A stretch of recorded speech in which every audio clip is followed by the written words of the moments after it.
I'm going to quickly introduce Professor Sudeep Chakravarti. Professor Sudeep Chakravarti is the director of the Center for South Asian Studies, at the University of Liberal Arts, Bangladesh, where he teaches conflict studies, South Asian literature, ethics, and journalism. He is the author of 10 books that encompass history, ethnography, conflict and conflict resolution, geopolitics, geoeconomics, and the intersection of democracy and development. These include The Eastern Gate, War and Peace in Nagaland, Manipur, and India's Far East, Plassey, The Battle That Changed the Course of Indian History, The Bengalis, A Portrait of a Community, Highway 39, and Red Sun. His next book is Fallen City, a psychopolitical narrative set in the 1970s Delhi, to be published in August 2024. He has written nearly 1,000 articles, columns, and essays within the arc of pre partition to present day South Asia for major global and South Asian publications and has for 3 decades advocated conflict resolution and enhanced trade and connectivity in South Asia in general and Eastern South Asia in particular. Sudeep began his career at the Asian Wall Street Journal and subsequently held leadership positions at Sunday, India Today, the India Today Group, and HT Media in a media career spanning 35 years. It's wonderful to have you with us, sir, and we look forward to your keynote address today. I kindly request you, the stage is all yours. Please go ahead.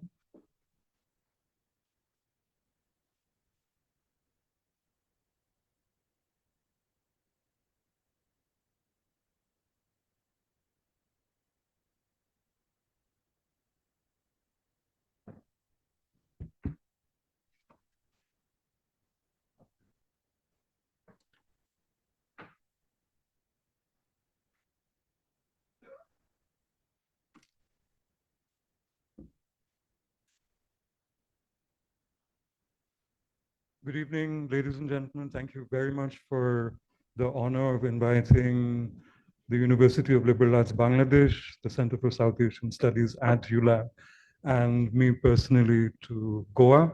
I'm delighted doubly because Goa is home and to have this opportunity in your home to address people at Goa Institute of Management and other colleagues and friends who are here is indeed a double honor, as I just mentioned.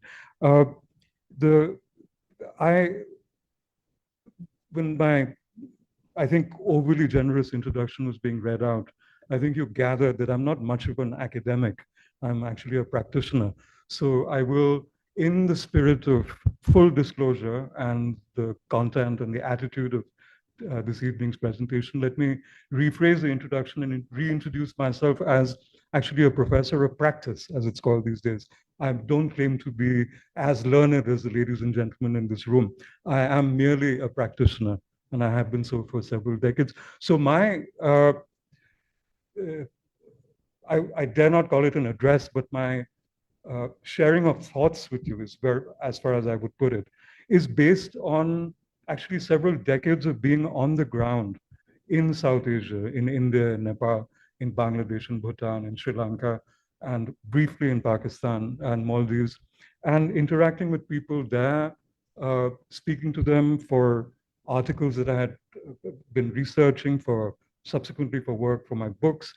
Several have become friends. So I've had the privilege, a great privilege of actually interacting with people who are so-called common people, which is a phrase that I abhor, but let me use it to set the tone.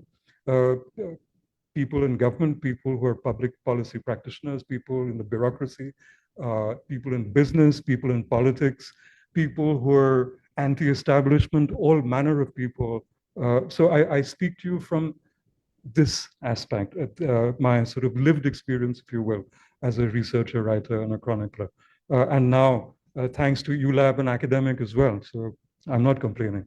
Uh, I, in the spirit of a conversation, which I hope this is, let me then be more anecdotal or as data driven or as evidence driven or as anecdotal as ideology driven. Professor Sebastian was indeed right when he said that would I touch on a few of these aspects that he'd raised? I certainly will. but perhaps not in the way that Professor Sebastian might. I have my own way of raising them, and I'm sure that we can discuss this as we go on. So let me begin, ladies and gentlemen, anecdotally. I recall a time in 1994, so 30 years to the day, when I was a senior editor with the India Today group. My publisher and my editor-in-chief at the time literally fell from the moon and were threatening to fire me when I suggested what ultimately was published as the South Asia Business Series. They did not understand, even after India had unveiled its liberalization program, or so-called liberalization program, that it became relevant, it became necessary to look at South Asia as an interconnected entity and not merely as a sort of a sideshow of a political entity, which India has had the experience of with Pakistan, as we all know. And in the early 90s, India had also come out of a slightly disastrous war, conflict in Sri Lanka, which was a bad, bad adventure, as we know. In Bangladesh, you had a sort of almost an anti-India government, if I may call it that. In Bhutan, it was slow going. The big projects in Bhutan hadn't yet come up. Maldives was a sort of a backwater. And Myanmar, nobody really looked at that particular point of time. So for me to go ahead and suggest, saying that, look, my magazine should spend literally lakhs of rupees, hundreds of thousands of rupees to send me all over South Asia to speak to not just Indian business people, politicians, bureaucrats, and policymakers, and so on and so forth, and academicians, and think tank heads of think tanks, and thought people who were thinking about these things and would actually go all across South Asia at the expense of a magazine with no backing, no funding, because I felt that it was something that we needed to do, looking at the future, was remarkable, and they stood by me after initial hemming and hawing. So I'm very glad to share with you that the South Asia Business Series did get published, and it ran over several weeks in India Today magazine. It was given billing, and more importantly, perhaps for me, I kept my job. And I became the South Asia guy. And I have not stopped being the South Asia guy. I'm a living, breathing South Asia fanatic, if you want me to call it that, in idea and in practice, in every way. So I bring to you a time when, and I begin with that because in the 90s, 30 years ago, I heard conversations then which were far more evolved in some ways than we have conversations that are taking place today. I remember going to meet Dr. Rahman Sobhan, who was then the chair of the Center for Policy Dialogue in Dhaka. And I was talking to Dr. Sobhan about regional trade. And he said, but of course, I remember speaking to the finance minister of Bangladesh at the time, Mr. Saifur Rahman. He's on the wrong side of he went on the wrong side of the divide now, but Mr. Rahman was one of the first people who was speaking about active collaboration with institutions across South Asia, including with India. That was a time when Sri Lanka was being spoken of as the next Singapore, still being spoken of as the next Singapore. Bhutan was the great big leap that India would make. Nepal was being seen as a country that India would reach out to. And I don't know if you recall the position papers from organizations like Confederation of Indian Industry, better known as CII, and McKinsey and Company. I think one of the few reports that McKinsey's got right, in my opinion. You can quote me on that. I'm not much of a McKinsey fan. But one of the things that McKinsey did well, was to see the scope of South Asia. That is one of the things they got right. And if you recall, at that time, South Asia was being looked at, if you looked at India as a kite, if you will, sort of, or a north-south, along the points of the compass, north, south, east, west, then you might recall that there was a conversation, actual conversation, about peacemaking with Pakistan using trade as the sort of the battering ram, if you will, or the gentle door knocker. Begin talking with trade, reach out to Pakistan and say, look, guys, we don't need to export each other's goods or export Indian goods via Dubai to Pakistan, we can do it directly across the border. But we need to talk peace first. That was the time when, and northern India was being seen as the sort of the manufacturing as a supplier to Pakistan. Equally, northern and central India at that point of time was being seen as the manufacturing and trade engine to supply Nepal. Eastern India was being looked at the manufacturing and trading engine to supply Bangladesh and possibly Myanmar. Southern India was being looked at, solidly being looked at as the interface with Sri Lanka. And this was the way, this was the thought in the early 90s. And I speak to you now in 2024. And my question to you is, what the hell happened? Something did, or I would put it as something did not, in terms of the potential. SARC, South Asian Association for Regional Cooperation, and let me sort of give you a little brief background, even though you're well schooled in the background. I think it's important to set a sequence of events to bring us to the present day so that we can quickly do that and then use that as a springboard to look at the future. South Asian Association for Regional Cooperation, established in 1985 with much fanfare and forethought, and I maintain foresight as well. SAFTA, SAPTA, SAPTA, South Asian Preferential Trading Agreement, was inaugurated, launched in 1993, second in year 2 of India's liberalization process, when India had begun an outreach to South Asia.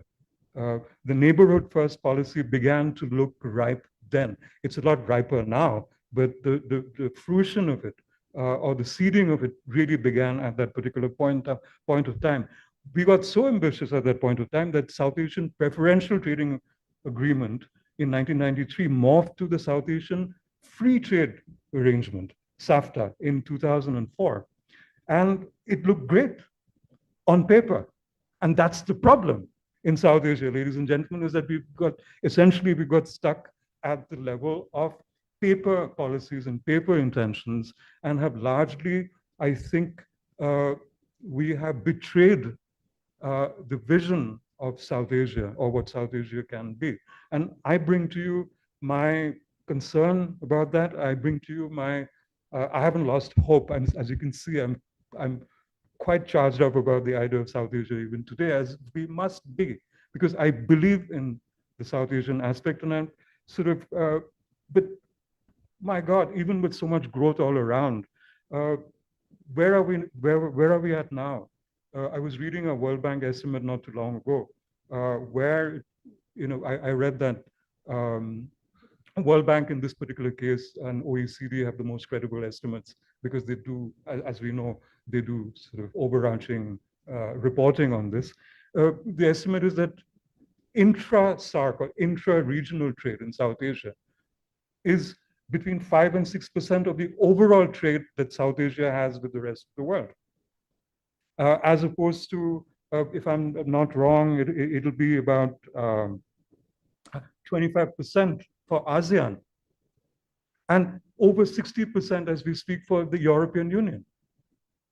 I mean, intra-EU trade, which is not always a good thing, because EU is sort of going into by itself trying to reduce intra-EU trade and trying to reach out to the rest of the world in order to scale up its trade and investment, as we know. But my God, I mean, 5% to 6%, I would give an arm and a leg to get it up to 25, to get it up to 30%, because this speaks of lost opportunity. This speaks to me of opportunity cost and opportunity lost. And that's, ladies and gentlemen, is really where I'm speaking to you this evening. That this is where I'm coming to you from. This is the core of my thesis, if you will, and the core of what I speak to you for.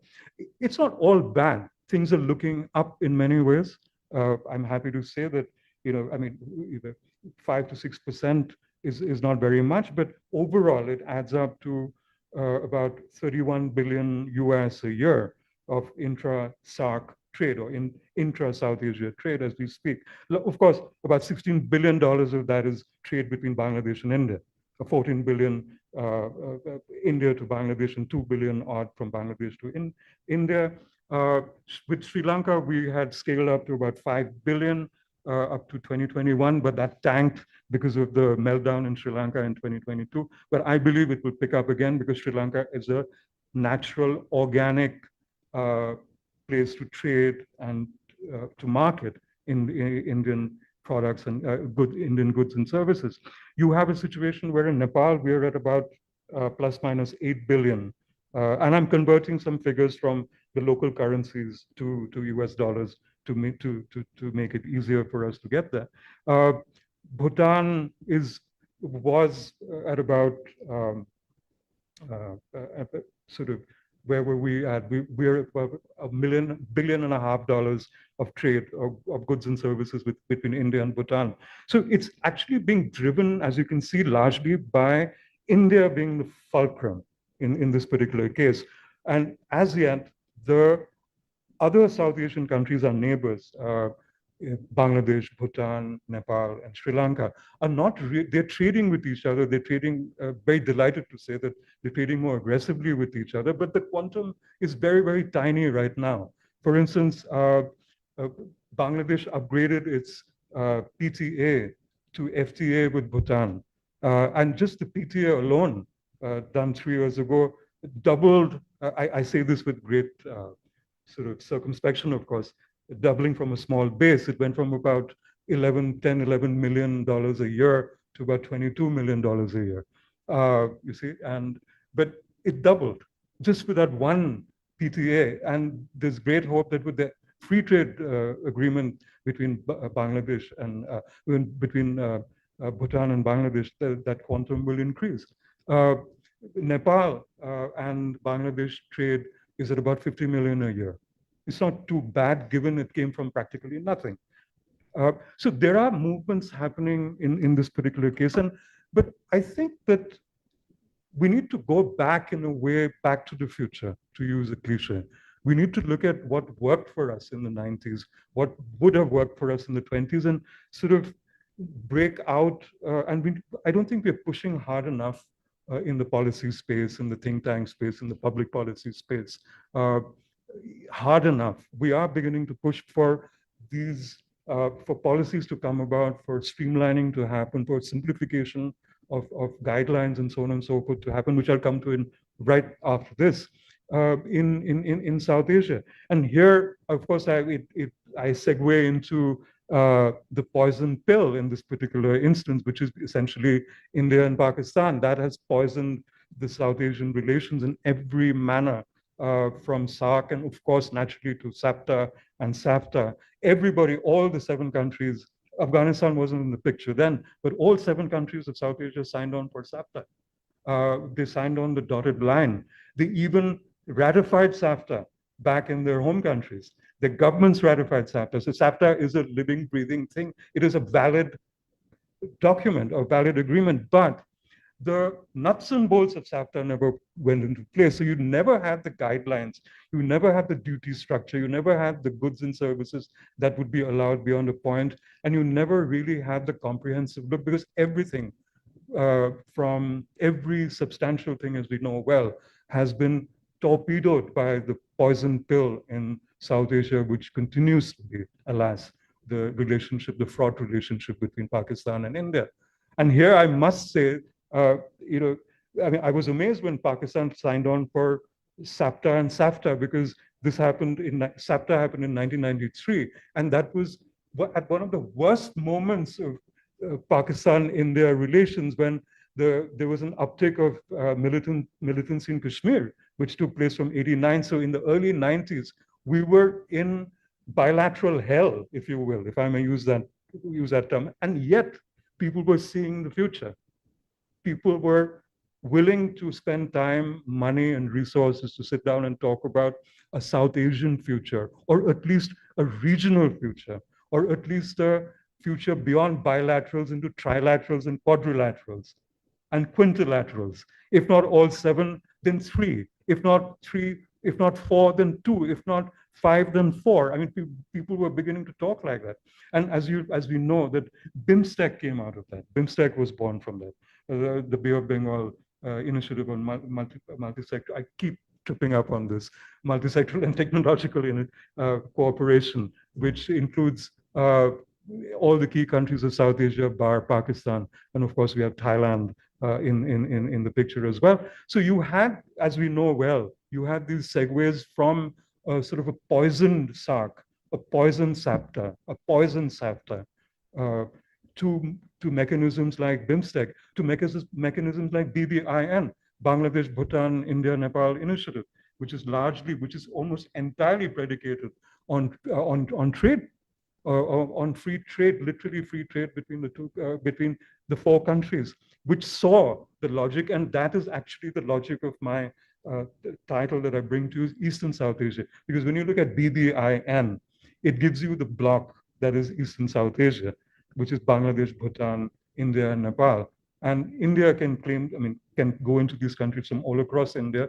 but the interface is really in Eastern South Asia. That is, I would describe that from Nepal moving eastwards to about Kunming, moving south to Sri Lanka as this one sort of large rectangle is what I would call Eastern South Asia. Myanmar is unfortunately a terrible part of it right now. I'll get to that in a minute. So, and I just want to bring this sweep to you because I want to contextualize where we can go from here and what's happening and what the thinking is how the thinking is working in a practical, on-ground sense, in a B2B sense, in a G2G sense as well, or even in a P2P sense, people-to-people sense. So there is movement on these lines, but again, I sense that we're not pushing hard enough. I'll give an example about BBIN. It took off in 2015. 4 countries came up and signed up on BBIN. It happened in Thimphu, as we know, the capital of Bhutan. There were, if you read the BBIN charter, it has grand things. Fortunately, unlike SARC, SAPTA, and SAFTA, the agreement, the text of BBIN is thankfully short. They didn't want to overpitch, they didn't want to oversell. It was just a 2-page statement, which is, I think, the smallest, the shortest, littlest statement ever in international relations in this region. It's a compact, useful statement of 2 pages. You'll find it on the website, on the internet very, very easily. I urge you to look at it. It had set a schedule to get all the paperwork done by the end of 2015. Indeed, in 4 months' time, by October of 2015, BBIN was to be up and running, literally. All the duty structures would have been sorted. All the agreements for goods and services in place or to have been put into place with the free trade agreement, the so-called SAFTA, had to be ironed out. Excise structures were to be fixed. Border checkpoints were to be fixed. Weighing systems would have to be fixed, streamlining between these 4 countries. Everything would be done within 5 months.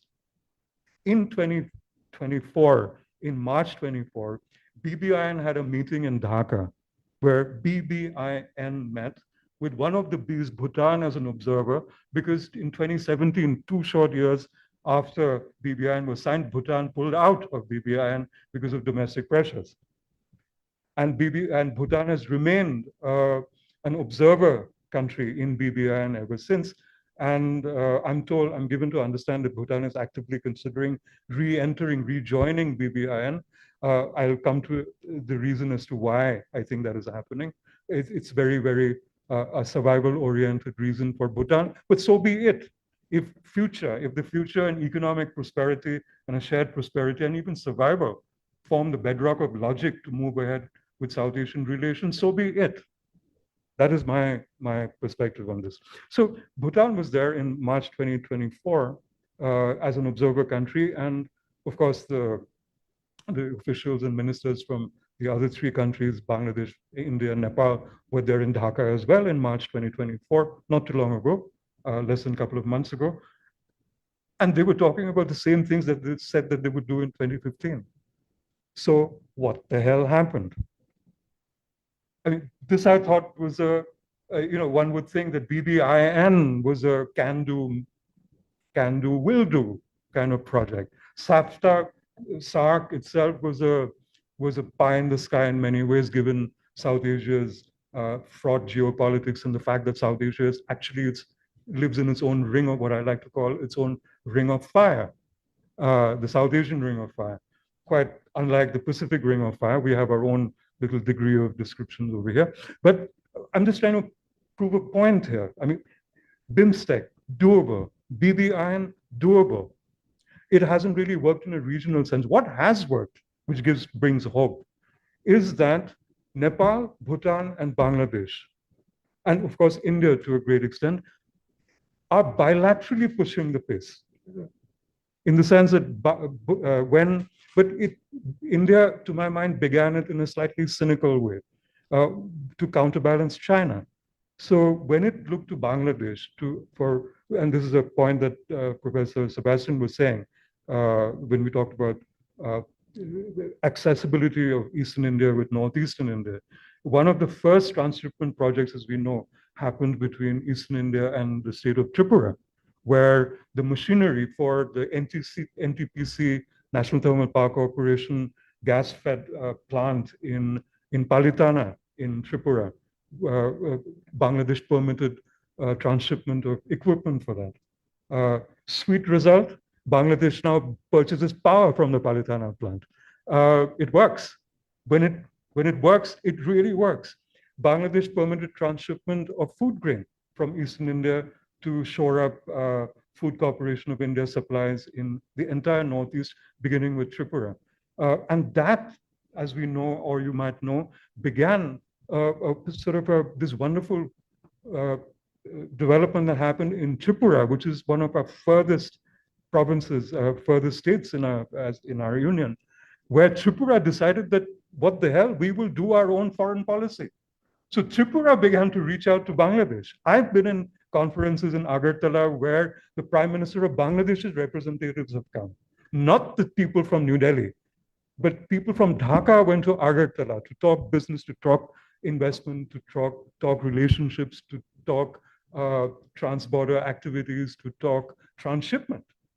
It happened at a Tripura to Bangladesh level, at a state to country level, not a country to country level. It was amazing to see. So some happy things have happened where Tripura has actually caught the comet by the tail and said, we need to do this because of our survival. And now Tripura is the leading edge of India, Bangladesh, Northeastern India transshipment. That is the model that now India and Bangladesh are using for transshipment across roadways, across railways, and across the waterways. It comes from a can do or need to do, let me rephrase it, from a state of India realizing it needs to happen. So to my mind, Tripura was pushing foreign policy at that particular sub-regional level. So there are some sub-regional stories that are wonderful to see. That's happening. India, to offset, to politically stabilize Northeastern India, and also to look at China to look at a bulwark against China, has, as we know, for the past 10 years or so, or actually 15 years or so, been looking at Northeastern India, the development of Northeast India in a more rapid way. The only way that could really work, and I'm glad Bangladesh saw the logic, is through Bangladesh. Without Bangladesh, it wouldn't work. Because Bangladesh permits transshipment, but of course with a quid pro quo, because when India sends its goods via Bangladesh, the deal says you have to use Bangladesh transport. You have to use Bangladesh railway carriages, Bangladeshi trucks, Bangladeshi shipping. So be it. It's win-win. I'm sorry, I get a bit excited when I talk about this, but I do look for good news, even with my 30-year baggage of cynicism and dreaming and hopefulness. And this is actually something that's working, because a lot of the projects, a lot of the roads and the railway tracks and the trading hubs that are there in Bangladesh, which India uses for transshipment, are now Bangladesh assets, which now Bangladesh uses as hubs to export out. It's not just for Indian transshipment, but these facilities, infrastructure facilities, are now Bangladesh's infrastructure facilities. So Bangladesh wins too, even though often the optics in Bangladesh say that, it's selling out to India too much, it needs to scale back. But I keep telling I'm an Indian in Bangladesh. I mean, how South Asian can we get? And I'm representing a Bangladeshi university in India in front of you.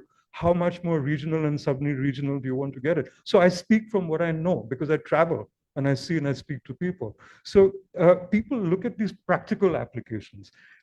There's another push that is coming, which I'm very, very happy to say, is that when India has been getting ambitious and looking at its outreach programs, we forget that so have Nepal. Nepal too has ambition. Bangladesh too has ambition. Sri Lanka too has ambition, and so does Bhutan. And Myanmar is in a mess. We'll come to that in a bit. Maldives too has ambition, as we just saw in the last 6 months. It wishes to move freely, and so be it. It should happen. But Pakistan too had ambition and continues to have ambition, but it's in a bit of a political mess right now. Well, that's okay. It'll come out of it. I'm sure it'll happen because people go through phases. What has happened is that Nepal has realized that it needs to look beyond India, which is its largest trading partner, and it can do good business with Bangladesh. Bangladesh has realized that it has a good market in Nepal, and it's just not India's bailiwick. So Bangladesh and India are, in a way, reaching out for trilateral deals, if you will, sort of a, BIN, because Bhutan is not in that equation, where it is, India already permits Bangladesh and Nepal to use its territory for transshipment of goods and services. It's like third country facilities. So it is already permitted. But Bangladesh and Nepal are now forcing India to say, Bangladesh is to say that, look, Nepal has planned for massive investment in its energy sector. It could be controversial to say, but that it's largely hydroelectricity. And there are pros and cons in what hydroelectricity can do to terrain and to people, primarily through their displacement and possibly not adequate rehabilitation, which we've seen in our region all too frequently, unfortunately. But having said that, there is an ambition to produce electricity, manufacture electricity, and then use. So Nepal is now looking at India as a market, and I'm sure you ladies and gentlemen know that Nepal has actually exported electricity to India and is a member of the daily trading in power, the power futures trading that takes place. I mean, Nepal has actually sold power using an Indian power trading platform, right?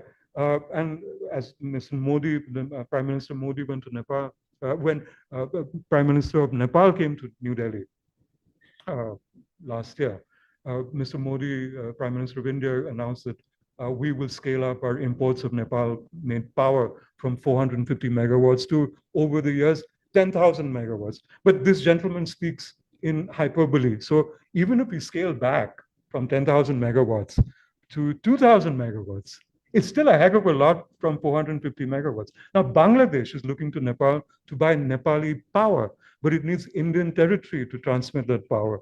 It doesn't have the transmission lines, the link lines between Nepal to cross over to Bangladesh aren't robust enough. So now Bangladesh and Nepal have gone to ADB to look for funding and are compelling India to, one of the things that happened out of the Nepali Prime Minister's trip to New Delhi when Mr. Modi made this grand announcement was for the Nepali Prime Minister, Mr. Dahal, to get a guarantee from Mr. Modi that India would provide all facilities to have its territory be used and its power systems to be used for exporting, for Nepal to export power to Bangladesh. Now, Bhutan and Nepal are speaking similarly. Bhutan and Bangladesh are speaking similarly. Bhutan also looks for to export its electricity, and Bangladesh is looking to buy. Bangladesh is looking to export. So now you have a dynamic situation where the smaller countries of South Asia, which are located in Eastern South Asia, to which India looks at for its geo-economic security, development, and also its territorial security, and also its geopolitical security right now, because China is always the let me call it the bull in the China shop, to sort of flip the animal analogies over here. The bull in the China shop is China. If anybody wishes to dispute me on that, we can have a little adda afterwards. But to me, the bull in the China shop is China. And to me, it seems, so be it. I mean, if you need China to do policy tweaks and twists to get regional or sub-regional cooperation going, so be it. Anything works. as far as I'm concerned. So the way, what I'm trying to convey to you is that at a policy level, at a bilateral level, and now the smaller countries of South Asia, our neighbors, our significant others, if I may call them that, are now pushing the pace. They're compelling India to say, and I've heard this conversation as you will have. When you go to Kathmandu, you go to Dhaka, you go to Sylhet, you go to Thimphu, or Colombo for that matter, you'll see, you'll hear questions about neighborhood first policy of India. Show us the policy, show us the money, show us your intention. Let's make a regional grid of it. Let's make a regional go of it. It can't only be driven by India's bilateral needs. We too have our bilateral needs, our trilateral needs, our sub-regional needs, and our needs because we want to look at this to secure our futures. Bhutan, for instance, is, I was talking about BBIN, about the possibility of Bhutan rejoining BBIN. I believe that it's primarily driven by Bhutan's grave concern right now that it's losing a lot of its brightest minds to migration. It's a country of 800,000 people.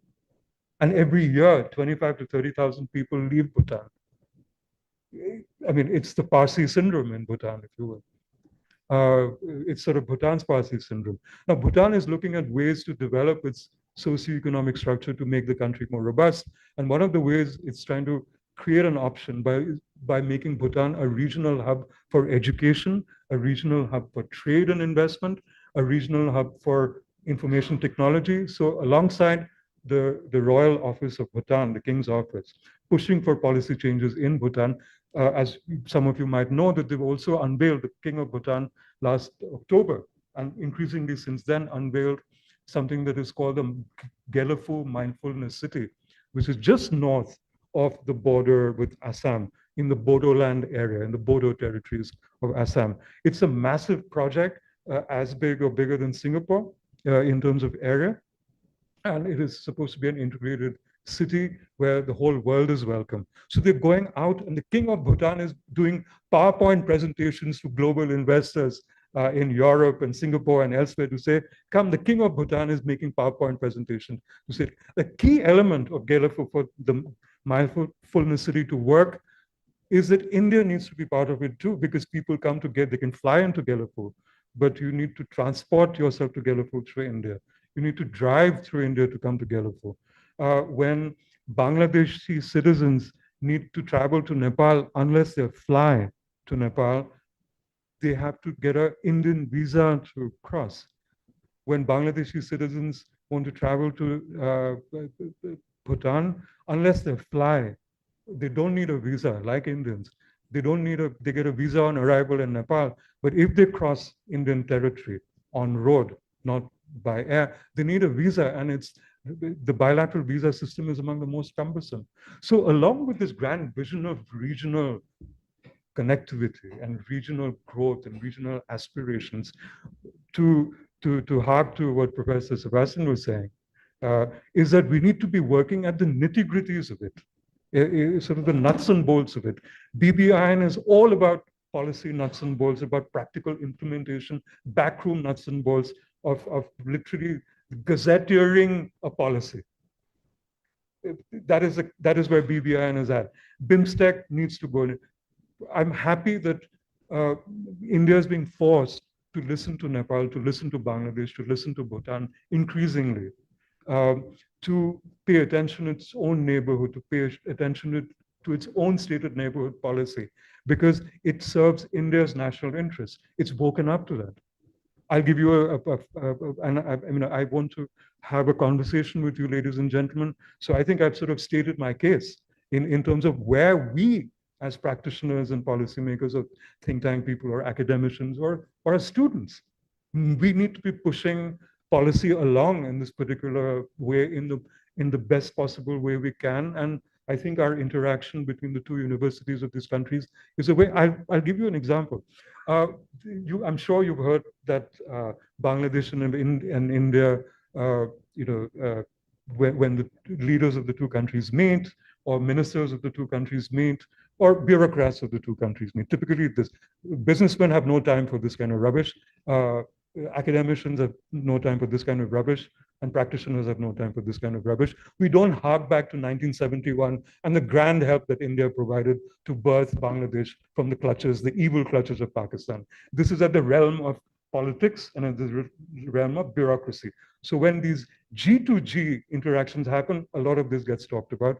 The practical stuff doesn't get talked about. So now, one of the things that has got buried in this sort of miasma of we helped you, so you must help us, and our relationship goes back to the glory days of 1971, it doesn't translate necessarily to the things that Bangladesh thinks it needs from India.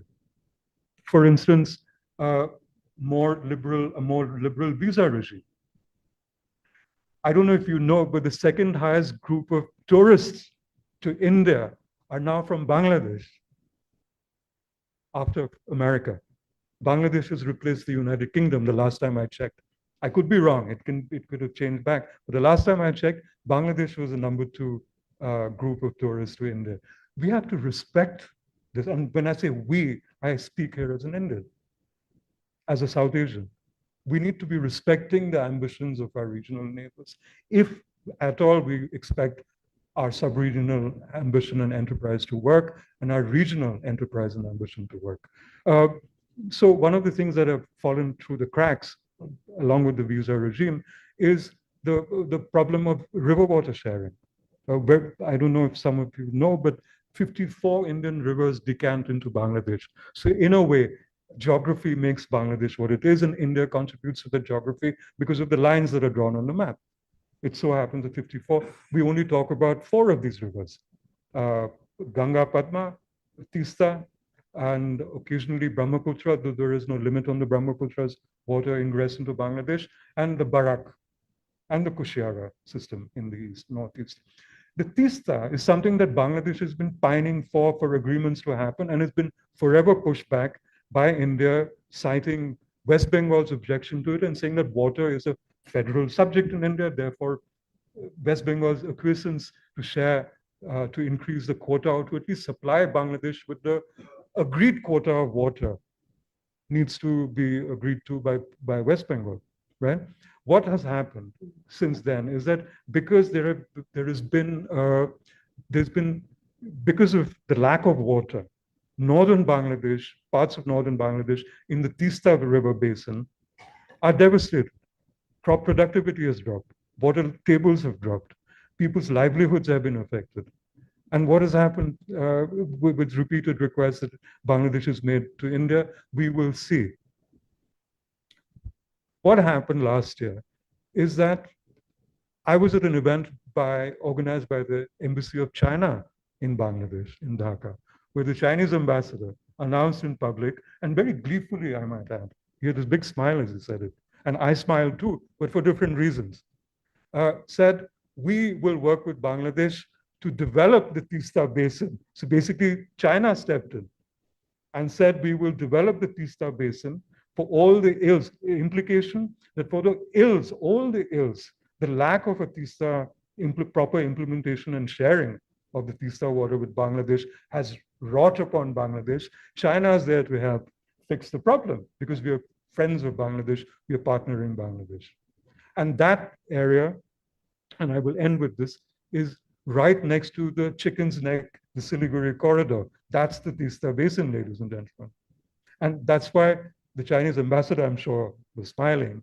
And I, for sure, was smiling when I saw, when he said that, because I said, you know, is this what it takes? And sure enough, and I've written about it in my writings and my columns, and I've talked about it. Sure enough, in the last fortnight, the Foreign Secretary of India was in Dhaka and said, we will partner Bangladesh in sort of incentivizing the Tista Basin, and we will do good things for Bangladesh in the Tista Basin, and essentially to work with, by implication, work with China as a recovery project for the Tista Basin. And you didn't need, you didn't need, I mean, this was beyond a nursery lesson to say geopolitical implications have stepped in yet again for something that should have been a no-brainer for regional development and growth. So tender mercies, ladies and gentlemen, small mercies, but we take our wins where they happen as a regionalist, as a South Asia person. And to me, this is essentially the sort of great game that we think our countries are playing with each other. And maybe they are, and I think they are. But great games are worth nothing beyond great goals which provide the security to back end those great games. And to my mind, the regional or the sub-regional game in South Asia is not a zero-sum game as great games tend to be. This doesn't need to be a zero-sum game. This can be a game of partnerships. And that is essentially the way I look at a segue or a transition from great games to great goals. So my apologies for coming up with a slightly dramatic title for my fairly nuts and bolts presentation, I hope. But we live in dramatic times, ladies and gentlemen, so I couldn't resist. Thank you very much.